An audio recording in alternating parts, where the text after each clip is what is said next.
ನಮಸ್ಕಾರ ರೈತ ಬಾಂಧವರೇ, ಅಥಣಿ ತಾಲೂಕಿನಲ್ಲಿ ವಿಡಿಯೋ ಮಾಡ್ತಾ ಇದ್ದೀವಿ. ರೈತರ ಅನುಭವದ ದ್ರಾಕ್ಷಿ ಬೆಳೆಗಾರರು. ನಿಮ್ಮ ಹೆಸರು ಹೇಳಿ ಸರ್. ಸಾದೇ ಒಂಬಣ್ಣ ಬೆಳಕೇರಿ. ನಮ್ಮ ಔಷಧಿ ಕಂಪ್ನಿಯಿಂದ ನಿಮ್ಗೆ ಕೊಟ್ಟಿದ್ದೀವಿ. ಅದು ಉಪಯೋಗ ಮಾಡೋದ್ರಿಂದ ನಿಮ್ಗೆ ಏನು ಅನುಕೂಲ ಆಗಿದೆ? ಅನುಕೂಲ ಆಗಿದೆ ಸರ. ಇದ್ರದ್ದು ಎರಿಹುಳ ಹೆಸಗವ್ರು ಸರ, ಎರಿಹುಳ ಹೆಸಗವ್ರು ಸರ. ಈ ಬಿಟ್ಟು ಎಲ್ಲ ಅನುಕೂಲ ಆಗಿತ್ತು ಸರ. ಜೋರ ಮಾತಾಡ್ರಿ ಸರ್. ಈ ಎರಿಹುಳ ಎಲ್ಲ ಸರ ಇದು ಅನುಕೂಲ ಐತಿ. ಗೊಬ್ಬರದಿಂದ ಚಲೋ ಆಗಿದೆ ಸರ. ಈಗ ನೀವು ನಮ್ಮ ಗೊಬ್ಬರ ಯೂಸ್ ಮಾಡೋದಕ್ಕೂ ನಿಮ್ಮ ಗೊಬ್ಬರ ಯೂಸ್ ಮಾಡೋದಕ್ಕೂ ಏನು ವ್ಯತ್ಯಾಸ? ನಿಮ್ಮ ಗೊಬ್ಬರ ಮಾಡಿ ಸರ್ ಚಲೋ ಆಗಿದೆ ಸರ್. ಖರ್ಚು ಕಡಿಮೆ ಆಗಿದೆ. ಕಮ್ಮಿ ಆಗಿದೆ ಸರ್. ಈಗ ಕಮ್ಮಿ ಆಗ್ತೈತೆ ಸರ್. ಔಷಧಿನೇ ಕಡಿಮೆ ಆಗೈತೆ ರೀ. ನಿಮ್ಗೆ ಯಾವುದೇ ಥರ ರೋಗ ಬಂದಿಲ್ಲೇನು? ಹ್ಞೂ ಸರ್. ನಮ್ಮ ಕಂಪ್ನಿ ಪ್ರಾಡಕ್ಟ್ ಯೂಸ್ ಮಾಡೋದ್ರಿಂದ ನಿಮ್ಗೆ ಏನು ಅನುಕೂಲ ಆಗೈತೆ ಸರ್?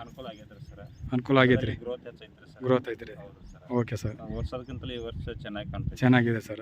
ಈಗ ನಾನು ನಿಮಗೆ ಅನುಭವ ಹೇಳಿದೆ ಸರ್. ನಿಮಗೆ ಬುಡದಲ್ಲಿ ತೆಗೆದುಬಿಟ್ಟು ಏನೇನು ಇಂಪ್ರೂವ್ಮೆಂಟ್ ಕಾಣ್ತದೆ ಸರ್? ಇಂಪ್ರೂವ್ಮೆಂಟ್ ಐತೆ ಸರ್. ಎರೆಹುಳ ಜಾಸ್ತಿ ಆಗ್ಯಾವ್ರಿ ಸರ್. ಎರೆಹುಳ ಜಾಸ್ತಿ ಆಗ್ಯಾವ. ಎರೆಹುಳ ಇರ್ತಿದ್ದಿಲ್ಲ ಸರ್. Okay sir. ಈ ಸರಿ ಎರೆಹುಳ ಅದಾವ್ರಿ. ನಿಮ್ಮ ಏರಿಯಾದಲ್ಲಿ ಎರೆಹುಳನ ನೋಡಿದಿಲ್ಲ. ನೋಡಿ ಈ ನಮ್ಮ ಪ್ರಾಡಕ್ಟ್ ಯೂಸ್ ಮಾಡೋದ್ರಿಂದ ನಿಮಗೆ ಎರೆಹುಳುಗಳ ಸಂಖ್ಯೆ ಜಾಸ್ತಿ ಆಗಿದೆ. ಸರ್. ಇದೇ ಸಲ ನೋಡಿದ್ದೆ ನಾವು. ಜಾಸ್ತಿ ಆಗಿದೆ ಅನುಭವ ರೀ. ಹೌದು. ಮತ್ತೆ ಇದ್ರ ಪ್ಲಾಟ್ ಬಗ್ಗೆ ಏನು ಅನಿಸಿಕೆ ಇದೆ ನಿಮಗೆ? ಪ್ಲಾಟ್ ಚೆನ್ನಾಗೈತೆ ಸರ್. ಚೆನ್ನಾಗಿದೆ. ಸಲ ನಮ್ಮ ಫ್ರೆಂಡ್ ಉಪಯೋಗ ಮಾಡಿದ್ರಿ. ಈ ಸಲ ನಾವು ಉಪಯೋಗ ಮಾಡ್ಕೊಂಡು ನೋಡ್ಬೇಕಂತ ನಾವು ಮಾಡಿದ್ರಿ. ನಮಗೆ ಚೆನ್ನಾಗಿ ಅನಿಸಿತ್ತು. Okay sir. Okay, thank you sir. ಆಯ್ತು. ಚಿಗರೆ ಅಂತ ಇದು ಕಂಪ್ನಿ ಪ್ರಾಡಕ್ಟ್ ಉಪಯೋಗ ಮಾಡಿದ್ದೀವಿ. ಈಗ ಚೆನ್ನಾಗಿದೆ. ಇನ್ನು ಮುಂದೆ ನೋಡ್ಬೇಕು. ಮಹಾದೇವ್ ಗೋಡ್ಕರ್ ರೀ. ಇದು ಸರ್ ಅವರ ಔಷಧ ಯೂಸ್ ಮಾಡಿದ್ವಿ ರೀ. ಅವ್ರದ್ದು ರಿಸಲ್ಟ್ ಚಲೋ ಅದ ರೀ. ಇನ್ನು ಮುಂದೆ ಚಲೋ ಇದ್ರೆ ಯೂಸ್ ಮಾಡ್ತಾರೆ ಸರ್. ನಮ್ಮ ಹೆಸರು ರಾಮ ಮಡಿವಾಳ ರೀ.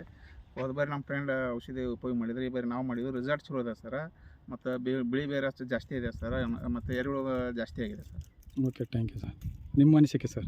ನಮ್ಮದು ಚಲೋ ಇದೆ ಸರ್. ಮಾತಾಡಿ, ಒಂದೆರಡು ಮಾತು ಮಾತಾಡಿ ಸರ್. ಸಾದೇ ಒಂಬಣ್ಣ ಬಡಿಕೆ. ಹ್ಞೂ ಸರ್. ಎರಿಹುಳದ ಎಲ್ಲ ತಯಾರಾಗ್ಯಾರ ಸರ್. ಬಿಳಿ ಬೇರೆ ಚಲೋ ಆಗ್ಯಾರ. Okay sir. ಅಂತ ಪ್ರೋಟೀನು ಚಲೋ ಐತ್ರಿ. Okay sir. Okay, thank you sir.